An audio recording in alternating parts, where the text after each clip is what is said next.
ঈদের আর বাকি আছে মাত্র 2-3 দিন। তো আপনি মালয়েশিয়ার শপিং মলগুলোর অবস্থা দেখলে একদম অবাক হয়ে যাবেন।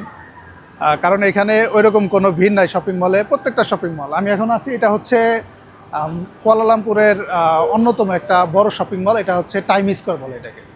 তো এই জায়গাটা মোটামুটি মানে যারা শপিং টপিং করে এই জায়গাটা আসে। আরও কয়েকটা বুকিং বিতান ওইদিকে আছে।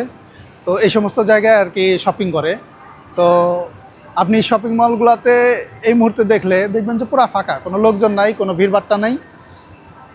আপনার প্রাইস যদি কম্পেয়ার করেন, আপনার আগে যে প্রাইস সেই একই প্রাইস, কোনো চেঞ্জ নাই প্রাইসের। কিন্তু বাংলাদেশের অবস্থা দেখলে আপনার মনে হবে যে ঈদ শুধু বাংলাদেশের মানুষের জন্যই আছে। আপনি আজকে কোনো মার্কেটে পা রাখতে পারবেন না, এরকম একটা অবস্থা। প্রত্যেকটা দোকান বলেন, প্রত্যেকটা শপিং মল বলেন। আপনাদেরকে দেখায় আমি এই জায়গাটার কী অবস্থা, একটু ঘুরে দেখাই যে কী অবস্থা। এখানে শপিং মলগুলোর অবস্থা দেখেন, এটা হচ্ছে নর্মাল, মানে সবসময় এই অবস্থা থাকে।